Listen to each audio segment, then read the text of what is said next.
I'm Laurie Cardoza-Moore, and this is Focus on Israel.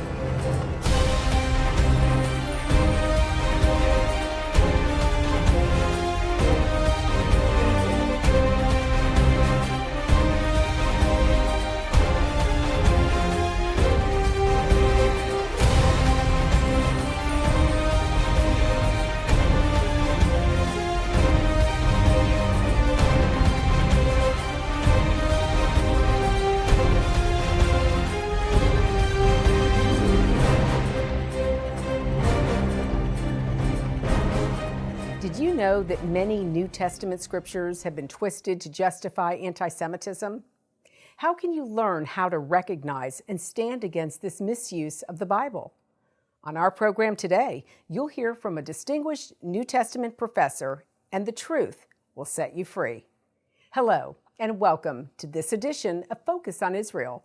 I'm Laurie Cardoza-Moore, founder of Proclaiming Justice to the Nations, a nonprofit organization dedicated to educating and sharing the message of Christian biblical responsibility to the people and land of Israel in the face of a growing global genocidal anti-Semitism.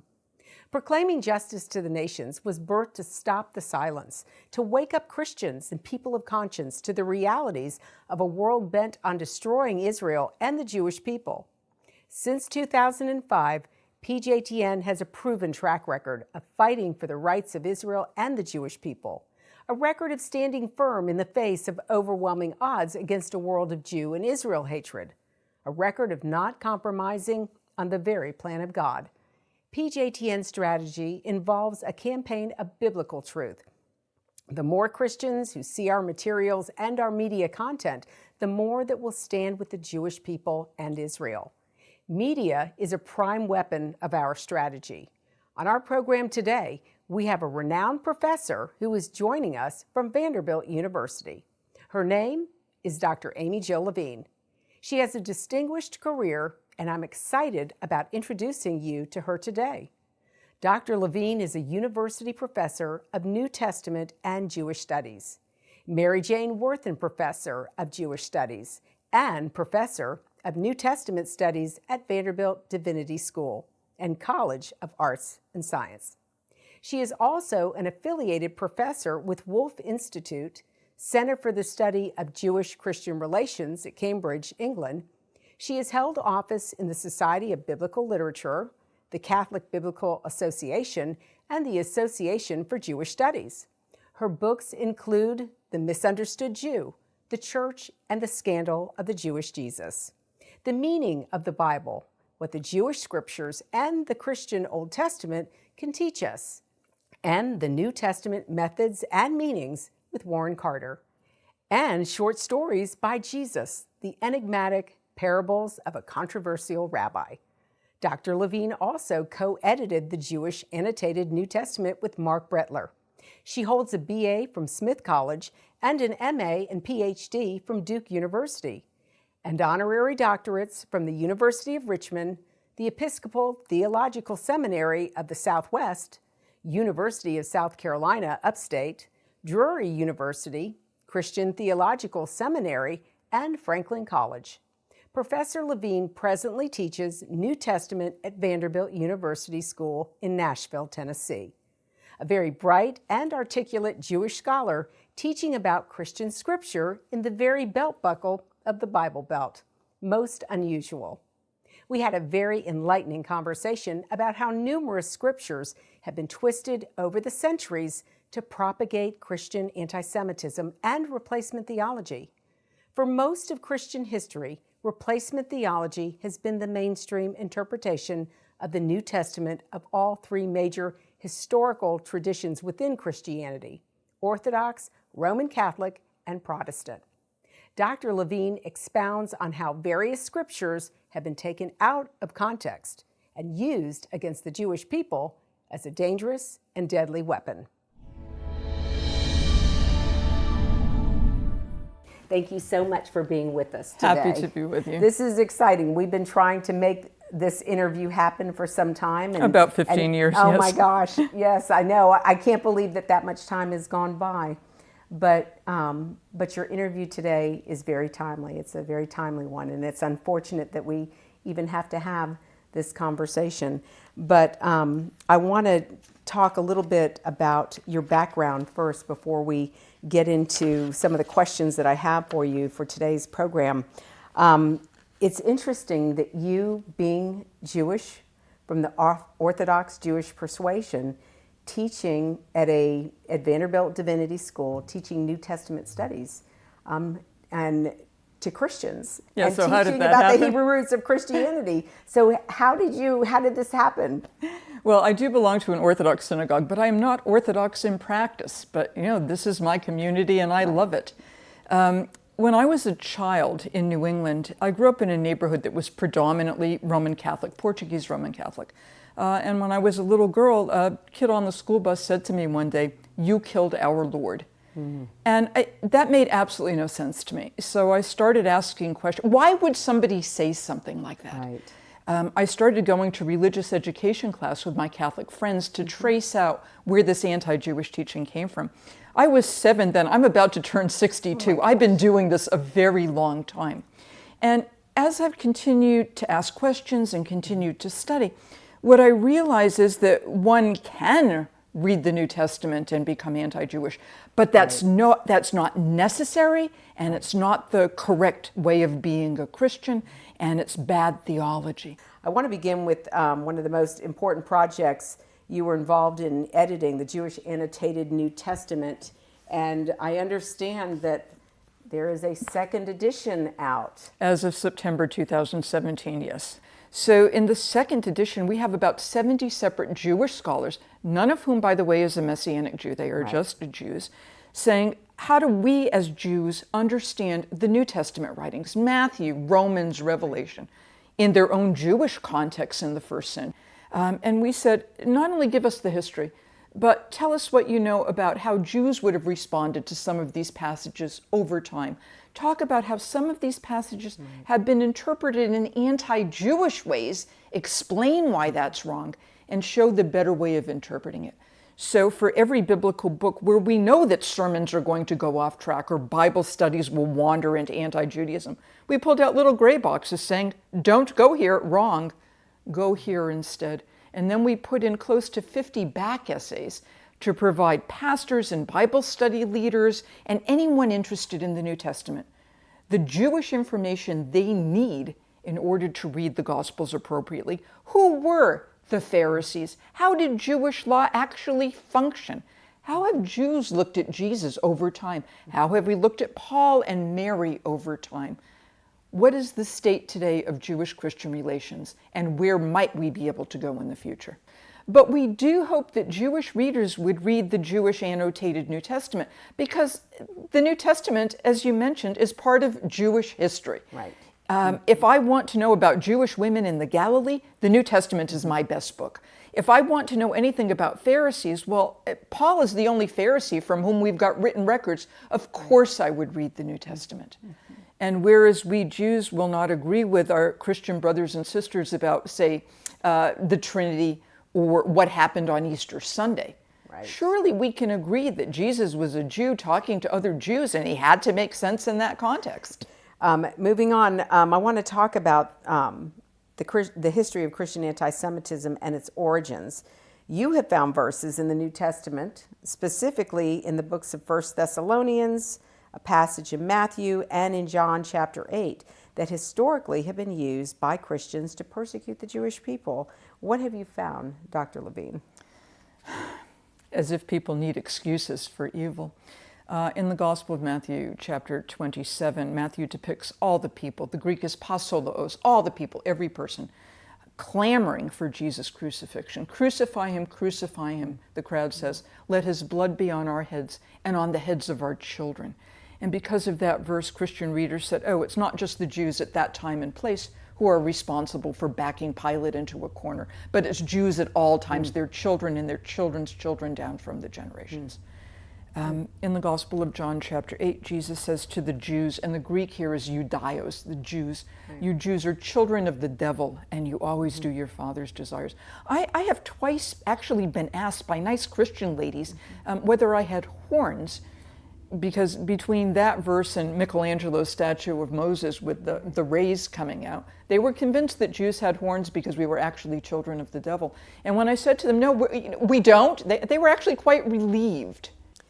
You mentioned in the preface of the Jewish Annotated New Testament that 1st and 2nd century Judaism, its customs, literature, and interpretations of biblical texts play a significant role in the New Testament authors and their writings. Can you explain? Sure. We can't understand Jesus or the Gospels unless we know how synagogues functioned, unless we know what Jews thought about the temple both while it was standing and after the year 70, after the Romans burned it down, how they dealt with the loss of the temple. We can't understand the New Testament unless we understand how Jews understood their own scriptures. It's not as if the book of Genesis or the law codes in Leviticus and Deuteronomy say, here we are, just do what we tell you. Because all texts have to be interpreted. Even today in the United States, we have a constitution, but we have lawyers to tell us how to enact it and what's legal and what isn't. So we need to know something about how Jews were debating the law in the 1st century. We need to know something about Jewish-Gentile relations. We need to know about Jewish messianic expectations. Why, for example, is Paul going out to Gentiles, to non-Jews, and saying, by the way, the God of Israel is the God of the world, and you need to turn from your idols and to worship that God? How does that message fit within other Jewish messianic speculations? If we strip Judaism out of the New Testament becomes something that has no context, no history. Right. And Christianity is very much grounded in history in a specific time and a specific place. Very good. I want to take you to Israel in pictures and film. I want you to see how God's sovereign hand can be seen before our eyes right here in this land. That's why PJTN is offering a special anniversary package that includes a captivating new book and award-winning DVD. Israel Rising is a unique visual story of Israel's miraculous journey from unforgiving desert to thriving nation. Thousands of years ago, the prophet Ezekiel foretold a future time in which the arid land of Israel would come alive for its people. Now this breathtaking book documents the fulfillment of this vision, as rarely seen photographs from the 1880s to the 1940s are juxtaposed with recent photos of the same locations. This book will inspire and captivate you as it illuminates Israel's foretold awakening in a new and unforgettable way. In addition, you'll receive the award-winning documentary, Israel Indivisible: The Case for the Ancient Homeland. This inspiring film examines the many political twists and turns that make Israel the world's most controversial nation. From Abraham and the Promise to the issues facing the Jewish state today, the film examines the historical, archaeological, legal, and biblical foundations for the modern state of Israel. This is a limited time offer for these two remarkable resources for just a one-time gift of $70 today. Your generous donation will help ensure that PJTN stays on the front lines and in the headlines of all the important issues facing Israel and our Jewish brethren. So please go to pjtn.org today. From studying history, it's very clear that what starts with the Jews never ends only with the Jews. We must strongly stand against any anti-Semitic trends, for if not stopped, they'll cause harm to all of us, and we'll witness the downfall of our Judeo-Christian Western culture. Today, many people say there's no longer a need for a Jewish state, that Jews around the world no longer need a place of refuge. But anyone who has heard recent statistics about the worldwide rise in anti-Semitism would never make such a claim. The reality is that neo-Nazi groups and Nazi sympathizers are increasing around the world. Surveys show that over 1 billion people in the world harbor anti-Semitic attitudes. Close to 50% believe that Jews have too much power in the business world, and 2/3 of the world's population has never heard of the Holocaust or believe the historic accounts of it are inaccurate. Don't let yourself be manipulated by evil people with a wicked agenda. When the self-serving villains are in control, good people from all religions suffer. Muslims, Christians, and all people of conscience should stand proudly and show respect for a country that gives so much to the world in so many ways. Do your part, do your research, and do what you can to make a difference. Because what happens in Israel does affect us all. This is not just a Jewish or just an Israeli problem. This is a problem for all humanity, for each and every one of us who believe in freedom and human rights. Learn more about what you can do at pjtn.org. One of the most important works in Dr. Levine's career was co-editing the Jewish Annotated New Testament. First published in 2011, it was a groundbreaking work bringing the New Testament Jewish background to the attention of students, clergy, and general readers. 80 Jewish scholars bring together unparalleled scholarship to shed new light on the text and bring new insights to the study of the New Testament. It is an essential volume that places the New Testament writings in a context that will enlighten readers of any faith or none. It includes introductions to each New Testament book with guidance for reading and specific information about how the book relates to the Judaism of the period. 54 essays are included on topics such as Marian Jewish tradition, Christology, and Messianic Judaism. For Christian readers, the Jewish Annotated New Testament offers a window into the first century world of Judaism from which the New Testament springs. There are explanations of Jewish concepts such as food laws and rabbinic argumentation. It also provides a much-needed correction to many centuries of Christian misunderstandings of the Jewish faith. For Jewish readers, this volume provides the chance to encounter the New Testament, a text of vast importance in Western, European, and American culture, with no religious agenda, and with guidance from Jewish experts in theology, history, and Jewish and Christian thought. It also explains Christian practices, such as the Eucharist. I want to encourage our viewers, if you do not have this Bible in your list of Bibles that you reference, I want to strongly encourage you to do so. Dr. Amy-Jill and many others contributed to this incredible project. As co-editor, she spent over 3 years of her life on this enormous undertaking. Why is this important for Christians to understand, especially today, what the conversation that we've had so far? Why is this so important? Here's how I explain it to my students. I said, do you love Jesus? To which they say, yeah, of course, because they want to be ministers. Of course you love Jesus. Well, if you love someone, don't you want to know about that person's background? Where that person grew up, the culture from which that person came, the text that that person read, the friends that that person had. In other words, if you love someone, you want to know that person's context. You want to know the person's background, what shaped that person. It's history that provides us that information. My friend Ben Witherington, who is a good evangelical New Testament scholar, is wont to say, a text without a context is just a pretext for making it say anything you want. And I think that's a great quote. Absolutely. How has Greco-Romanism influenced the text of the New Testament and enabled the anti-Semitism that has been pervasive throughout Christian history? It's not just the Greco-Roman versus the Jewish background. That would be too simplistic. We also have to remember that Jews were under Hellenistic civilization for 300 years by the time Jesus was born because of Alexander the Great. But what happens is if we start focusing more on the philosophical side, the Greek mythological side, and we leave out the Tanakh, we leave out Second Temple Judaism, we're going to get a very skewed picture of what happens in the New Testament itself. By the time the creeds are written, church and synagogue have more or less separated. What we forget is that you could be a Jew and a worshiper of Jesus, and that was perfectly okay in a first century context. Right. It wasn't like there were Christians over here and Jews over here. Right. It's only in the 5th century when you can really, really see the clear difference. But what happens is we think, oh, Jesus was Christian, all the Marys were Christian, Paul and James and so they were all Christian. No, they're Jews. Absolutely. It really helps us put the Bible into complete perspective, especially the New Testament. We are witnessing a rise of supersessionism and replacement theology today.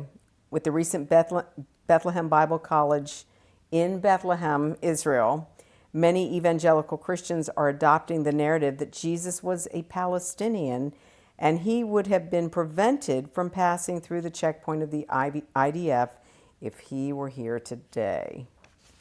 Things are even worse than that. So that one will hear sermons, say, on the Gospel of John, chapter 20, which talks about the disciples hiding behind locked doors, and the Greek is for fear of the Jews, the Idioi. And then the sermon is, oh, that must be the Palestinians hiding behind locked doors for fear of the Jews. In other words, the IDF, Israeli. This type of interpretation is understandable, I believe, from a Palestinian Christian perspective. A number of Palestinian Christians I know still have keys to their homes that they left in 1948. Yes. So I feel for them. But deploying anti-Jewish stereotypes is not a way of making peace. Talking about supersessionism and claiming Jesus not to be a Jew would be no more palatable than somebody saying there are no such things as Palestinians, because if you're a Palestinian, you're not going to agree with that. Correct. Even the Wall Street Journal reported last week that the growing number of evangelical Christian millennials who supported Israel and Jewish people is on the decline. You work with millennials, and the next geners that are coming through your classes. What are you hearing and what are you seeing? Do you see this as a growing trend? Does it bother you? Yeah, it's a growing trend, and it's millennials, not just evangelicals, but the unchurched, and a number of Jewish youth who are quite disaffected from what they see as abuses of Israeli, for example, settlement expansion, tearing down olive groves. These are problems. Looking at what's happening now in Gaza, on the one hand, it's horrible that people are being shot. On the other hand, it's horrible that people are trying to get over the fence and run into Israel and take over countries and set their fields on fire with kites. We listen to the news that we want to hear. But I also remember scenes of battle and scenes of dead children. And then what do you do? What I would like to see is more openness. You mentioned listening to other people's stories.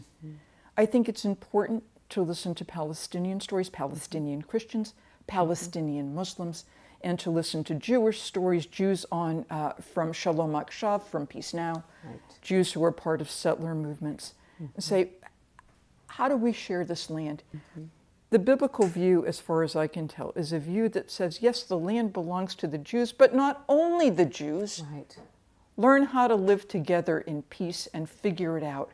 And don't do it by taking over somebody else's field or taking over somebody else's apartment. Absolutely.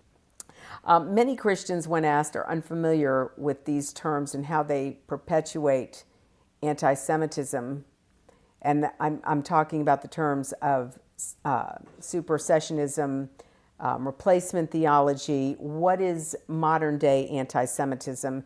Can you define these terms and explain how they continue to exacerbate this age-old hatred against Jews?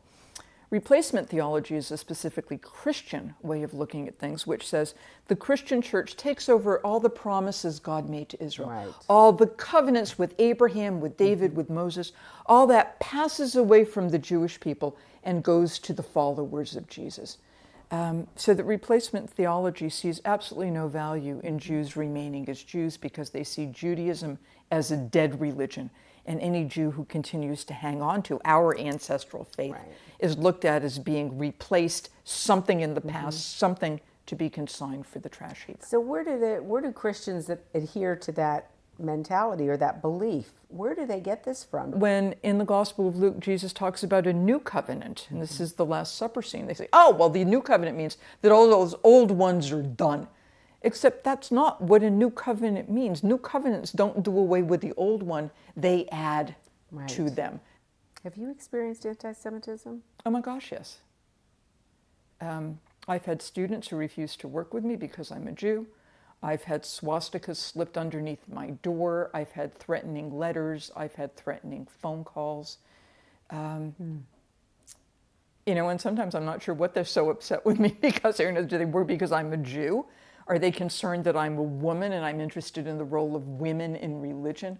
Are they concerned that I'm not interested in demonizing others, that I worry about my GLBTQI friends, my friends who are not heterosexual, and can they have the same rights as everybody else? Right. I'm interested in enfranchisement and compassion and justice.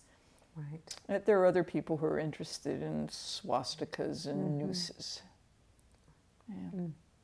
It's unfortunate, but we're very fortunate to have had you this hour. And I thank you so much for taking the time to be with us.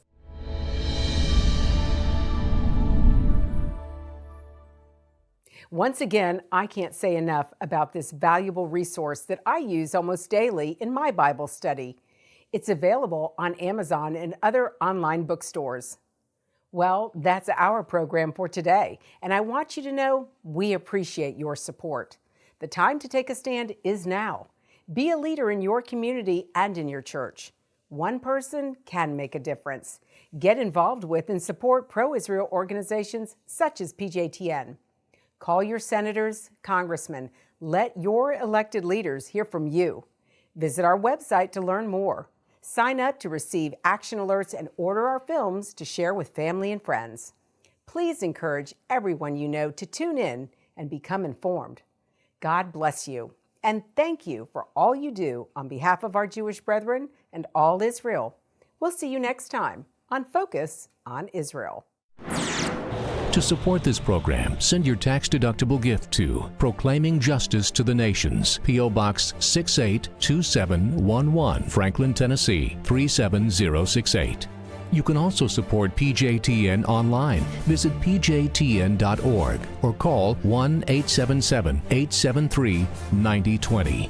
Anti-Semitism has reached epic proportions, and Israel is now surrounded by nations who seek its destruction. For Israel to lose just one battle would mean losing everything. As Christians, it is our biblical responsibility to stand with our Jewish brethren and Israel. PJTN needs your help to reach more Christians with this urgent message.